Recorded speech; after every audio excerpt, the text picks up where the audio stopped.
मी बोरकर गुरुजी, विश्व ज्योतिषाचार्य, ब्रह्मांड ज्योतिष कार्यालय, मुक्काम पोस्ट रावेर, जिल्हा जळगाव, महाराष्ट्र। रावेरचा पिनकोड नंबर आहे 425508। माझा मोबाईल नंबर आहे 9850015558। माझी पत्नी स्वर्गीय सौ निर्मलाबाई बोरकर यांच्या स्मृतिप्रीत्यर्थ परमभाग्य लक्ष्मी कवच हे यंत्र आणि दुसरे यंत्र सर्व कार्यसिद्धी यंत्र, नावावरूनच तुम्हाला कल्पना आलेली असेल। ज्यांची श्रद्धा असेल त्यांनी ही यंत्र मागवावी। ही आम्ही विनामूल्य देत आहोत। यासाठी आपण 7 इंच बाय 11 इंच लांब असं पाकिट माझ्याकडे पाठवायचं आहे। त्याच्यात तुमचा पत्ता लिहायचा आहे। 25 रुपयाची साधी पोस्टाची तिकीट लावायची आहे आणि एक मध्ये कागद टाका की आम्हाला यंत्र हवी। ते पाकिट दुसऱ्या पाकिटात घाला। बोरकर गुरुजी विश्व ज्योतिषाचार्य, ब्रह्मांड ज्योतिष कार्यालय, मुक्काम पोस्ट रावेर, जिल्हा जळगाव, महाराष्ट्र। 425508 9850015558 हा मोबाईल नंबर। असं पाकिट बंद करून माझ्याकडे स्पीड पोस्टाने पाठवा। आम्ही आपल्या पाकिटामध्ये यंत्र घालून पाठवून देऊ।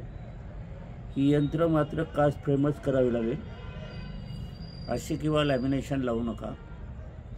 कास्ट फ्रेम केलेल्या यंत्राला टोक बाधा होत नाही आणि ती लवकर प्रभावित होताच स्फटिकाचं रूप प्राप्त होते। दिशा कुठलीही असो, आपल्याला पूजापाठ करण्याची गरज नाही। अभिमंत्रित असल्या कारणाने आपण डायरेक्ट लावू शकतात, मुहूर्त पाहण्याची पण गरज नाही। एक या बाजूला दुसरं दुसऱ्या बाजूला लावलं तरी चालेल, एका बाजूला एक लावलं तरी चालेल। ही यंत्र मात्र सर्वांना दिसायला हवी अशी लावायची आहे। याच्यामुळे टोक नजर बाधा दूर होणार आहे। ज्वेलरच्या शॉपमध्ये, किराणा शॉपमध्ये, कापडाच्या दुकानात, दवाखान्यात, क्लासेसमध्ये, ब्युटी पार्लर, केश कर्तनालय, लॉन्ड्रीचं दुकान, कृषी बाजाराचं दुकान, कृषी साहित्याचं दुकान, प्रिंटिंग प्रेसचं,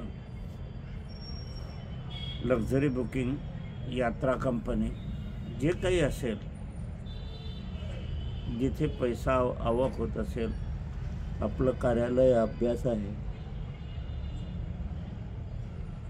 त्या सर्व ठिकाणी हे यंत्र पण लावू शकतात। यंत्र मात्र ज्यांची श्रद्धा असेल त्यांनीच बोलवावी, इतरांनी बोलवू नये। आपण बोलवले आणि आपण ती नाही लावली तर मग इतरांना जी लाभणार होती ती मिळणार नाही ना, मग त्याचा दोषही आपल्याला लागेल। यंत्र कास्ट फ्रेम केल्यानंतर ताबडतोब लावा। यंत्र प्राप्त झाल्यावर ताबडतोब फोटो फ्रेम करा, अशी ठेवू नका। पहिल्यांदा सांगतो की आपली श्रद्धा असेल तरच मागवा, नाही तर मागवू नये। माझी पत्नी स्वर्गीय सौ निर्मलाबाई बोरकर यांच्या स्मृतिप्रीत्यर्थ आम्ही विनामूल्य देत आहोत। अभिमंत्रित पूजापाठ करून देत आहे, परंतु काही जण विनामूल्य नाही म्हणतात, तर त्यांना जे काही द्यायचं असेल ते देऊ शकतात। हे पैसे आम्ही स्वतःसाठी मुळीच वापरणार नाही। असो, आज गुढीपाडवा, उद्या ईद साजरी होईल इस्लाम मुस्लिम समाजाची। संपूर्ण भारतभर, संपूर्ण जगामध्ये अजूनही मार्केटमध्ये गर्दी आहे। इतकी खरेदी करण्यासाठी आजचा शेवटचा दिवस आहे म्हणून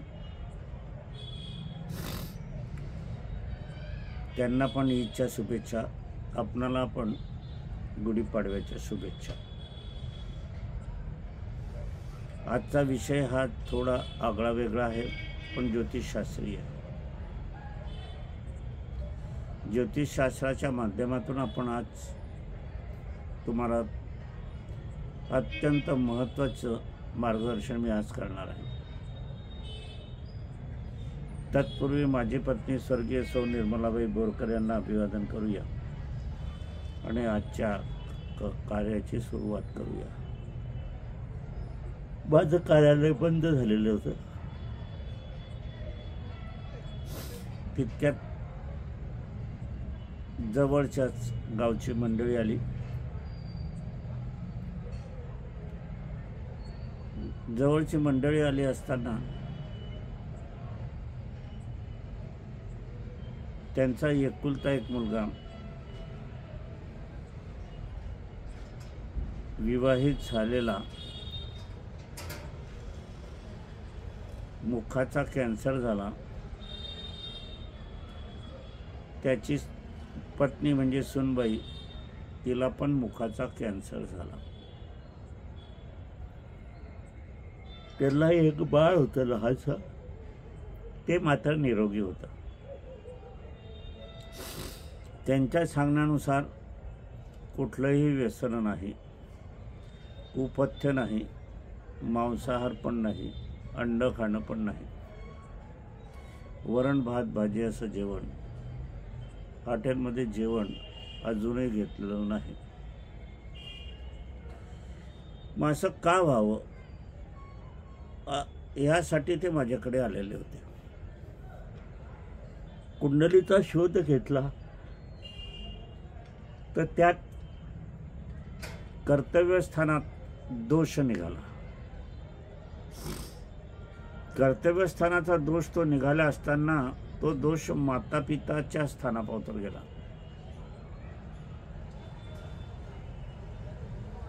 आणि षष्टम स्थान अनारोग्याचं स्थान, मंगळ नीचेचा कुयोगाचा आणि शनी अष्टम स्थानात दीर्घ अनारोग्याची स्थिती। अशी स्थिती का निर्माण झाली? डॉक्टर म्हणतात गुटखा खाल्ला, तंबाखू खाल्ला, बिडी सिगरेट पेली तर कॅन्सर होतो।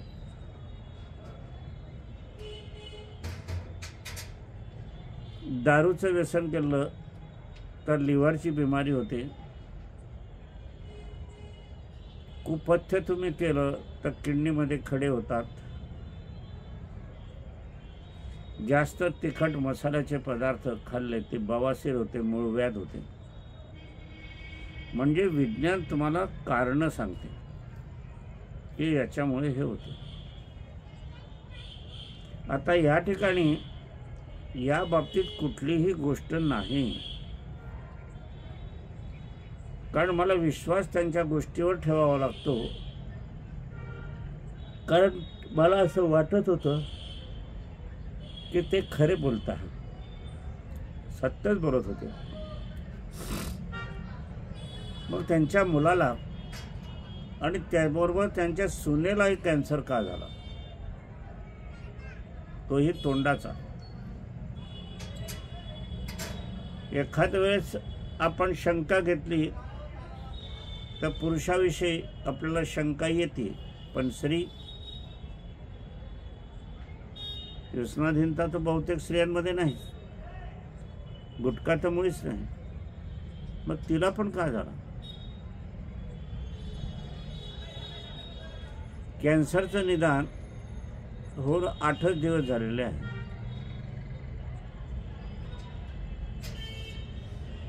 तोंड उघडण्याची क्रिया जी आहे ती फार लहान झाली आहे,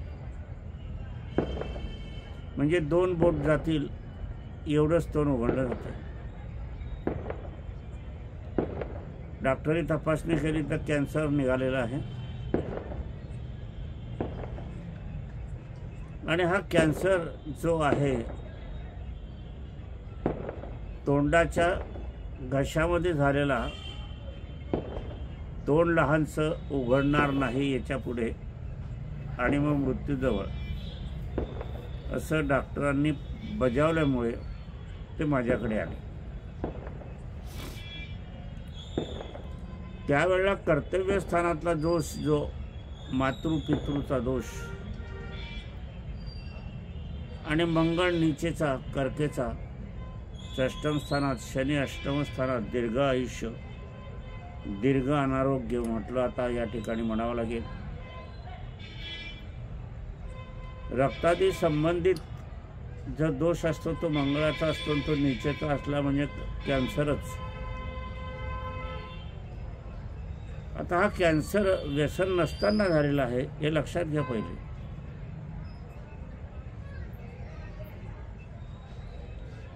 याच्यासाठी आपलं जे आचरण हवं आहे, आपली जी कृती हवी आहे ती अतिशय शुद्ध हवी. शुद्ध खानपान केलं म्हणजे निरोगी राहाल याच्यावरून तर काही सांगता येत नाही. आता मी फिरायला जातो, मी वावडं तिवडं खात नाही, हॉटेलमध्ये जात नाही, व्यसन मला नाही, मांसाहारही करत नाही, अंड पण खात नाही, दारू पण पित नाही, गुटखा पण खात नाही. आता हे सर्व नसताना ज्या वेळेला कॅन्सर होतो त्यावेळेला ज्योतिषशास्त्राचा मागोवा ज्या वेळेला आम्ही घेतो, कारण ज्योतिषशास्त्र ही नकाराची भूमिका घेत नाही.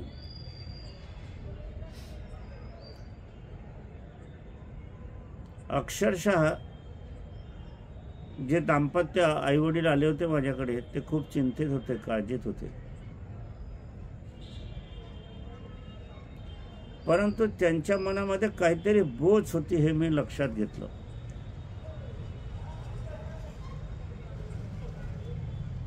आईच्या आणि वडिलांच्या मनामध्ये असलेली बोझ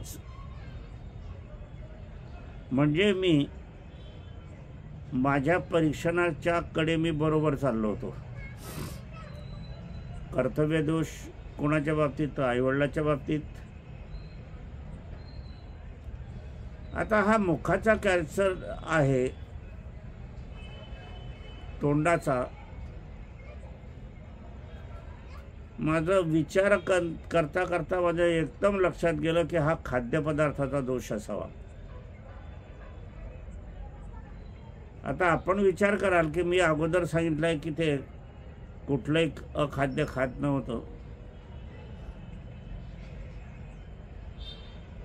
माझ्या व्हिडिओतल्या प्रत्येक शब्दाकडे आपण लक्ष द्या. अखाद्य खात नव्हतं, मग कॅन्सर कसा झाला? पण इकडे कर्तव्यस्थानातला दोष जो निघतो आहे आणि प्रत्यक्ष मुखाचा रोग दिसतो आहे, म्हणजे मुखासंबंधित मुलाने किंवा सुनेने केलेली कृती असावी.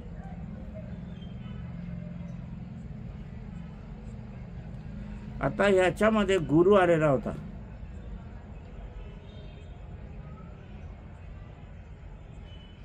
गुरु आलेला असतानाच शुक्राची साथ घेऊन आलेला तो योग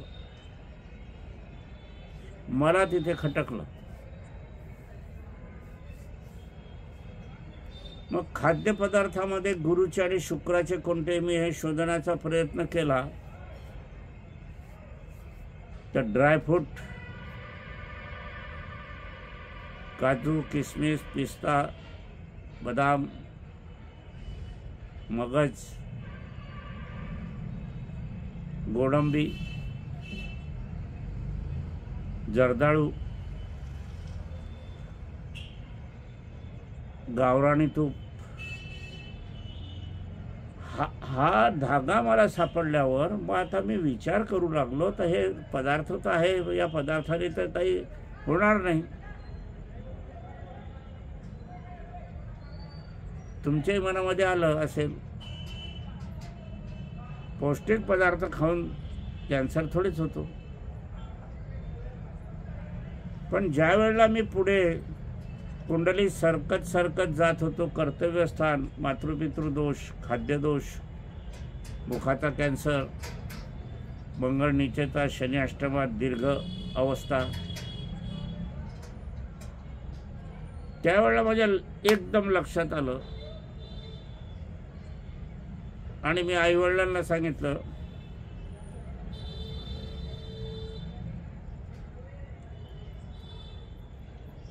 त्यांनी कबूल केलं.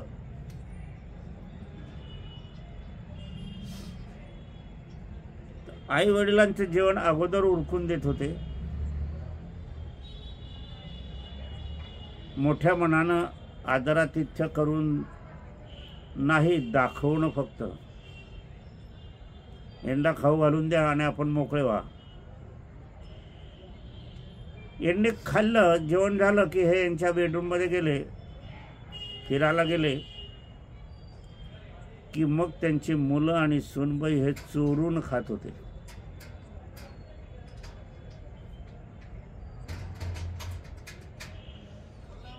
आणि शक्यतोवर त्यांच्या पदार्थामध्ये ड्रायफ्रूटच होते.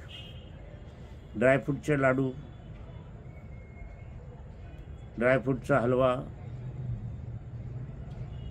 ड्रायफ्रूटची खीर,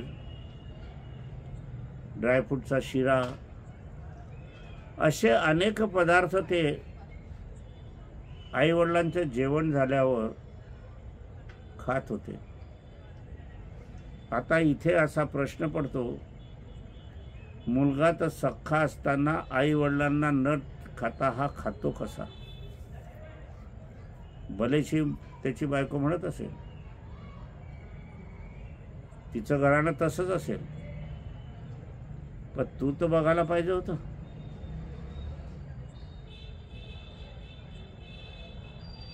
आई वडील जेवले का हा प्रश्न ज्या वेळेला विचारतो त्यावेळेला आपण सद्विवेक असणारी माणसं असं समजतो की मुलगा हा श्रावण बाळ आहे. परंतु त्या अर्थी त्याचं वाक्य नव्हतं, यांचं आटोपलं का मग आपण खायला मोकळे.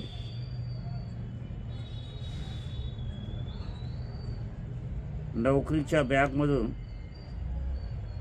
हे सगळे पदार्थ आणले जात होते. आणि हा किस्सा केवळ 2-2.5 वर्षाचा आहे, जास्त नाही. मग ज्योतिषशास्त्राच्या मागोवातून आपण याचा जर विचार केला तर ज्योतिषशास्त्र हे नकाराची भूमिका प्रश्नाविषयी, समस्याविषयी, कष्टाविषयी, दुःखाविषयी, इतरत्र कारणाविषयी नकार देत नाही. आता इथे विज्ञान खोटं पडलं. व्यसन नसताना कॅन्सर, काय सांगणार विज्ञान? काहीच सांगू शकणार नाही. पण ज्योतिषशास्त्र सांगते. आणि हे मी ज्या वेळेला बोललो त्यावेळेला आईच्या डोळ्यातून पाणी आलं. तिनं सांगितलं, मी अनेकदा पाहिलं पण यांना वाईट वाटेल म्हणून मी कधीही सांगितलं नाही म्हणे. आईने मुलाचा बचाव, सुनेचा बचाव केला.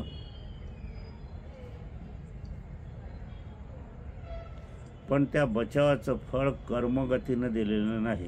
कर्मगती कोणालाही सोडत नाही. आता ड्रायफ्रूट काय, साधा लाडू सुद्धा खाता येणार नाही. आता हे दुखणं किती दिवस चालेल? त्यामुळे त्यांनी मोठी कुंडलीतून परीक्षण करण्यासाठी मला दिली. त्या परीक्षणाला 8-10 दिवस लागतील, तेव्हा मृत्यूचा योग आपल्यालाही कळेल.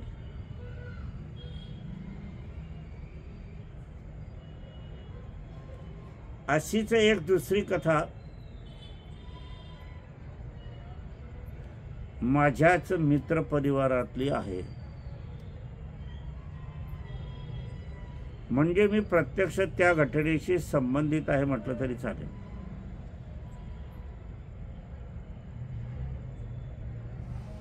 वाढ वडील, आई वडील वृद्ध आहे. वडील 80-82, आई त्या खालोखार 78. घरात झोपून आहे, बसून आहे, घरातल्या घरात फिरता, तशी तब्येत बरोबर आहे. पण याच वयाच्या अगोदर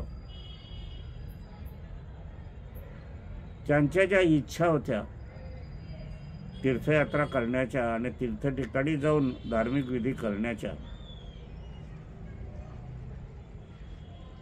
मुलांनी सुनांनी केल्या नाही. वास्तविक हे दाम्पत्य जे होतं ते नोकरी करणारं असलं तरी आई वडिलांनी शिकवलेलं होतं, नोकरीसाठी भरपूर पैसे मोजलेले होते, आई वडिलांची कीर्ती होती, संबंध होता, म्हणून त्यांना नोकरी मिळाली, नाही तर मिळाली पण नसती. एवढे आई वडिलांचे उपकार असताना आणि तसं पाहिलं तर ही जी मुलगी होती म्हणजे सूनबाई,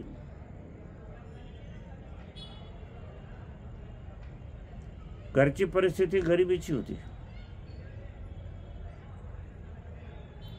काहीही नव्हतं, साधी सायकल पण नव्हती, मोलमजुरी करणारे. आणि तिचं लग्न झाल्यावर मात्र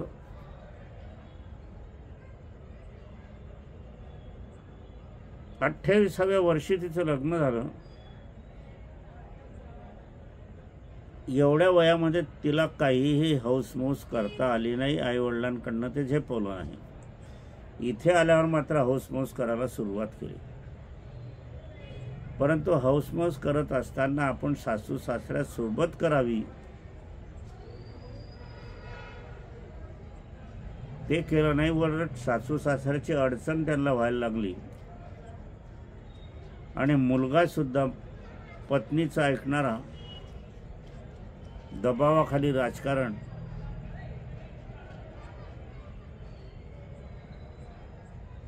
आणि मग आई वडील घरातच राहू लागले, वय वाढू लागलं. या वयामध्ये आई वडिलांनी तीर्थयात्रा करायच्या असतात त्यावेळेला यांनी कुलू झालं, मनाली झालं, शिमला झालं, हिमाचल झालं, नाना ठिकाणी हनीमून झाले.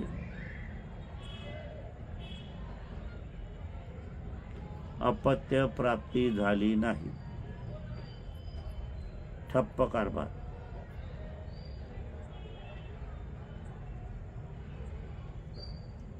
त्यानंतर मात्र एकाएकी एक घटना अशी घडली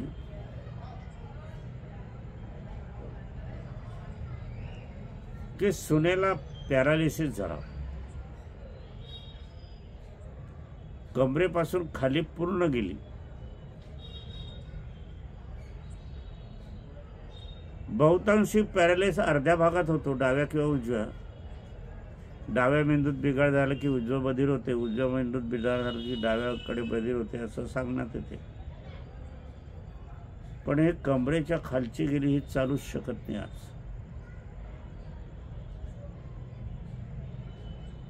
असं काय झालं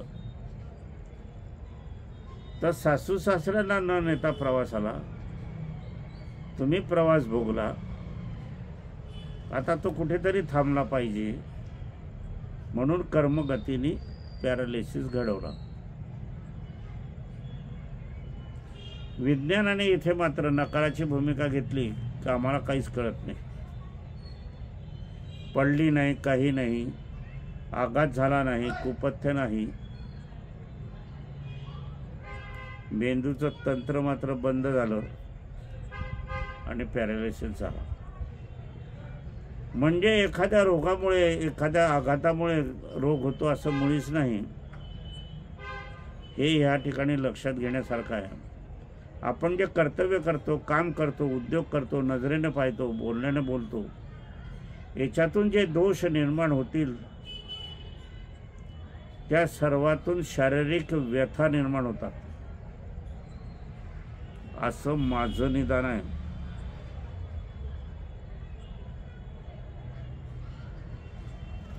असं असताना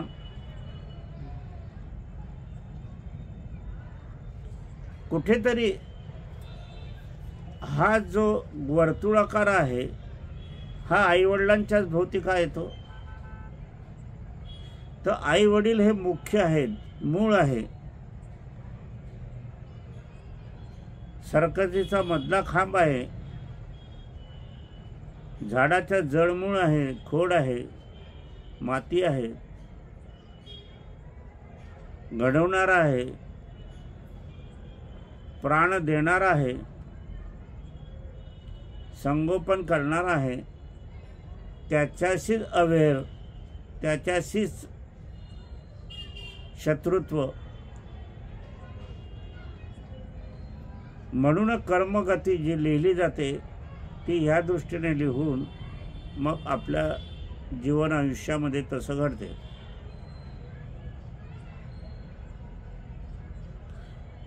एक माझे मित्र मॅजिस्ट्रेट होते. मुलगा पण पास झाला, LLMT काय ते म्हणतात ते. पण तो मुलगा म्हणतो मला जज व्हायचं नाही. एकुलता एक मुलगा. असं का घडते? जज पाव तर परीक्षा झाली, तिच्यामध्ये नोकरीची ऑर्डर आहे, आणि मग असं का घडते? तर हा दोष जो आपण का आहे, तर तो हा मातृपितृ दोषाशी संबंधित येतो. म्हणून संपत्ती बाबतही असंच होते. तुम्ही कुठलंही गाव घ्या आणि शोधक बुद्धी वापरा. जी श्रीमंत लोक होती ती एका पिढीमध्ये 2 पिढीमध्ये नाहीशी का झाली? 7 पिढ्या बसून खातील इतकी संपत्ती असताना एकाच पिढीमध्ये, 2 पिढीमध्ये, 3 पिढीमध्ये नष्ट का होते?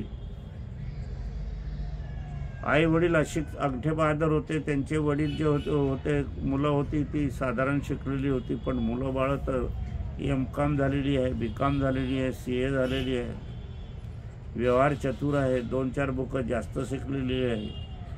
मग त्यांना व्यवहार का जमला नाही?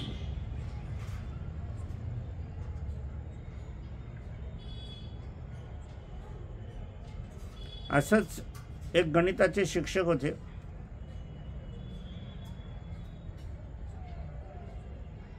त्यांनी एका बँकेमध्ये मोठी रक्कम ठेवली होती, 6-7 आकड्याची.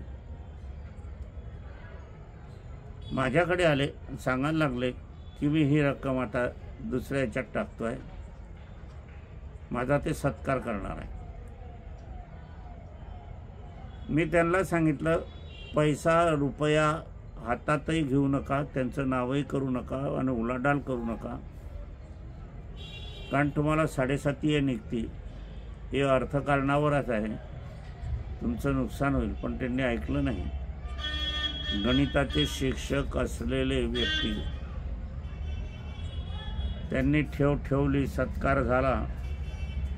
दुसऱ्या दिवशी सोसायटी बुडाली, हल्लाखोर झाला. माझ्याकडे आले, तुमच्याकडे त्या व्यक्ती येतात तर त्यांना सांग माझी रक्कम परत करायची. म्हटलं तुम्ही मला विचारून ठेवली नाही, मी नाही सांगत होतो. मी याच्यात तुमच्या प्रकरणात भाग कसा घेऊ शकतो? परंतु संबंध होता, आग्रह होता, म्हणून मी त्यांच्या सोबत गेलो. सदर व्यक्ती माझ्याकडे पाहून म्हणाली सर्व व्यवहार गुपित ठेवा, मी 50% पैसे देतो आत्ताच्या आता. माझी व्यक्ती होती ते सपसेल नाही म्हणे, मी घेईल तर पूर्ण घेईल. मी त्यांना म्हटलं तुम्ही ही रक्कम स्वीकारून घ्या, पुढचं भवितव्य याच्याहून अंधारमय आहे, अंधकारमय आहे, तुमची 7.5 अजून संपत नाही आहे. ऐकलं नाही. महिना गेला, अनेकांनी सांगितलं 50 मिनिटं घेऊन घ्या. मला पुन्हा आले, चाल म्हणे 50. म्हटलं दादा आता 50ही नाही मिळणार मला वाटते. हो म्हणतो का नाही म्हणतो. पुन्हा गेले, त्यांनी सांगितलं 25% देतो. मी म्हटलं आता हे तरी घेऊन घ्या. हट्टी स्वभाव, जिद्दी स्वभाव, कोर्टात जाईल, कचेरीत जाईल, तक्रार करेल. इथे शेकडो लोकांचे पैसे अडकलेले आहे, बुडालेले आहेत, तुमचं काय? ऐकलं नाही. शेवटी घरी आले. जाताना त्यांनी सांगितलं आता माझ्याकडे येऊ नका, पायरी चढू नका. पैसे बुडाले, व्यक्तीचं निधन झालं.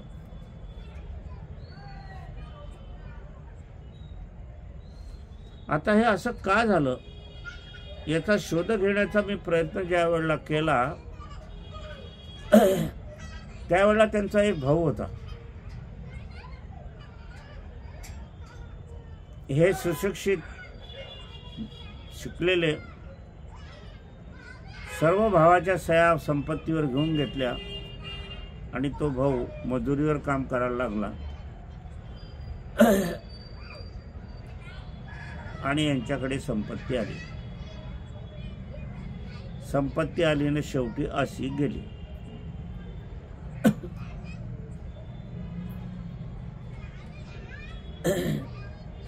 त्यांना एकच मुलगी,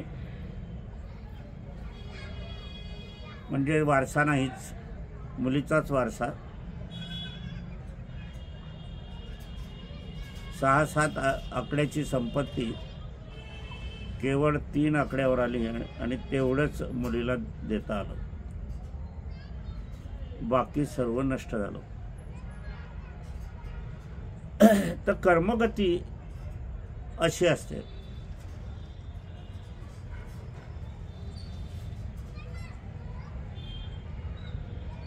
वडिलांचं निधन झालं.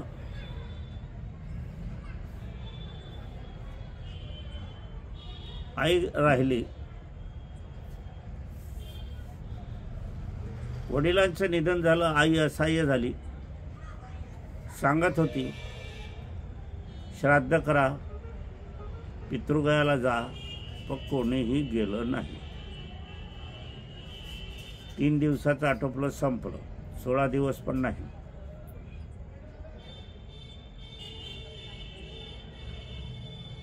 ती आई माझ्याकडे आली. म्हटलं तुझ्या मुलाला आणि सुनाला घेऊन ये. एकच मुलगा, एकच सून.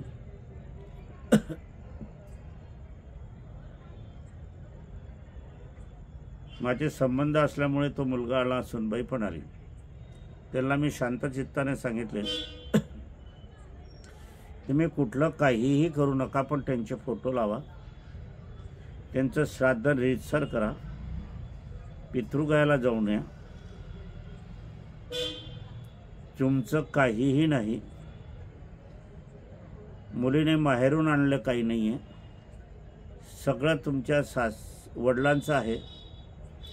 मुलीच्या जे आहे सुनबाई तुझ्या सासऱ्याचं आहे.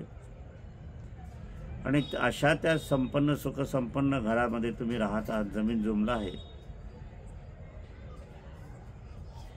आणि अशा कर्त्याचं तुम्ही काहीही करत नाही. तर एखाद्या वेळेस दुर्दैव आलं तर मात्र ते थांबवू शकणार नाही. या वावटळीत कुठे जाईल काही सांगता येत नाही. ऐकलं नाही बा. महिनाभरामध्ये वडिलांच्या ज्या काही वस्तू होत्या, पलंग गिलंग, गादी, उशी गिशी काही असेल त्या सगळ्या फेकून दिल्या. दिल्या नाही कोणाला. फोटो पण लावला नाही. सुनेचं म्हणणं आणि मुलाचं म्हणणं होतं मनुष्य गेला त्याचं काय आहे.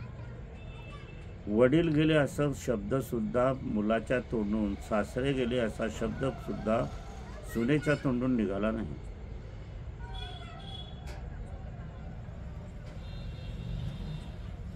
पहा कशी परिस्थिती आहे.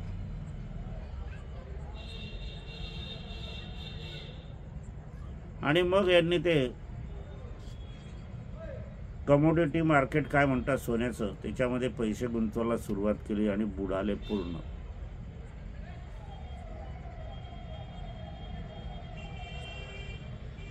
काही कर्ज घेतलं होतं, कर्जामध्ये सुद्धा घर सुद्धा विकावं लागलं. आता भाड्याच्या घरामध्ये राहताय, दुसऱ्याच्या घरी मजुरी करताय. कर्मगतीचा योग कसा असतो हे आपल्याला बघायचं आहे या ठिकाणी. म्हणून प्रत्येकाने आपण जे कर्तव्य करतो आहे, पतीने पत्नीचं पूर्ण कर्तव्य करायला पाहिजे. पत्नीने पतीच्या सोबत राहून योग्य कर्तव्य केलं पाहिजे. घराण्याला डाग लागेल असं काम पण केलं नाही पाहिजे.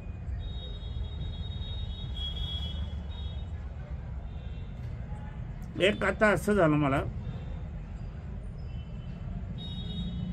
माझ्याकडे 4 दिवसापूर्वी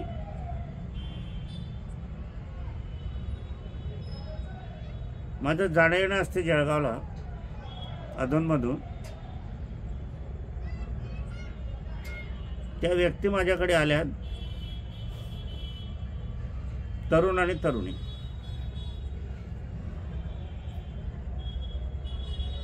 त्या मुलाचे आईवडील अजूनही जिवंत आहे, म्हातारे झाले, आई पण म्हातारी झाली. परंतु गावाच्या बाहेर मंदिरामध्ये फिरायला जातात, बगीच्यात जातात,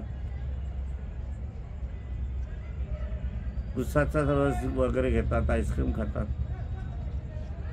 आणि ते नोकरीवाले होते, त्यांना पेन्शन पण होतं. त्यांचा मित्रपरिवारही होता. आता घरातल्या गोष्टी ज्या वेळेला हे वृद्ध मातापिता बाहेर सांगत होते, त्याच्यातले काही लोक या मुलांना सुनांना सांगत की तुझी सासू असे म्हणत, तुझा सासरा असा म्हणत, तुमचे वडील असे म्हणत, तुमची आई अशी म्हणत. आमचे घराणे करतात, आई वडील असं मुलाचं म्हणणं होतं. सुनेचं म्हणणं होतं की सासू सासरे आमचे घराणे करतात. आणि मी त्यांना ओळखत होतो, आईवडिलांना. ते कधीही खोटं बोलणारे नव्हते. प्राण जाय पण वचन न जाय. असत्य कधीही मी बोललेलं बघितलं नाही माझ्या आयुष्यात. खोटं कसं बोलते. आता हे आरोप लावत आहे तर सांगेवांगेवरून लोक सांगता म्हणून ते बोलले असतील किंवा नसतील.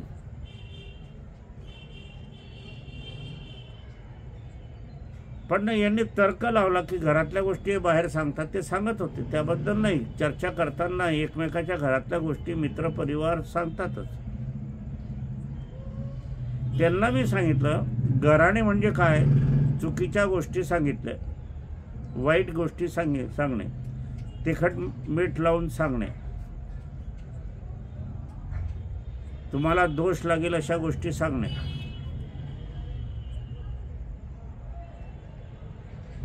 तुम्ही चांगले वागत असून ते वाईट वागतात, वागणूक देतात म्हणून सांगणे, याला घराणं म्हणतात. म्हणजे असत्य सांगणे, खोटे.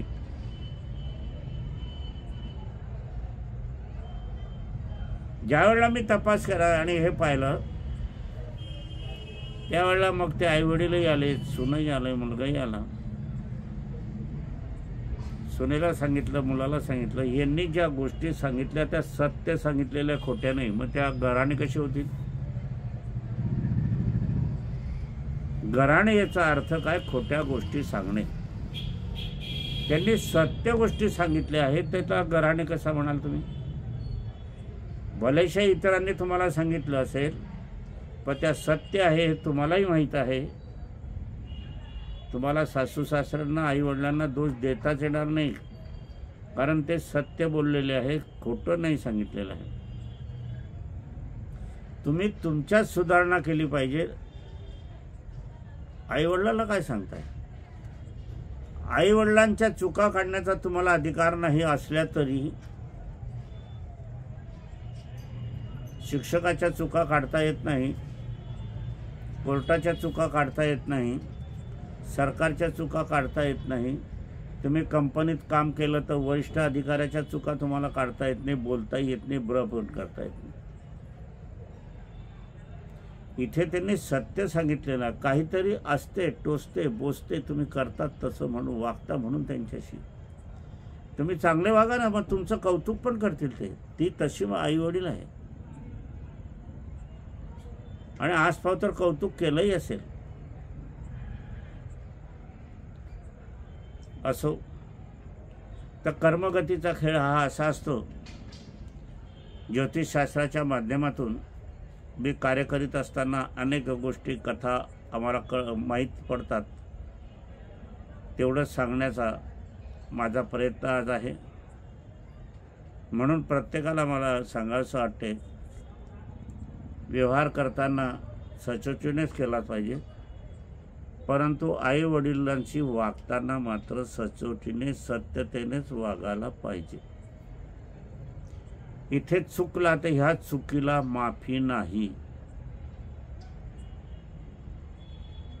आजच्या कार्याचं समापन इथेच. माझी पत्नी स्वर्गीय सौ निर्मलाबाई बोरकर यांना अभिवादन करूया आणि आजच्या कार्याचं समापन. गुढीपाडव्याच्या शुभेच्छा. उद्या ईद आहे. मुस्लिम बांधवांना पण माझ्या सदिच्छा.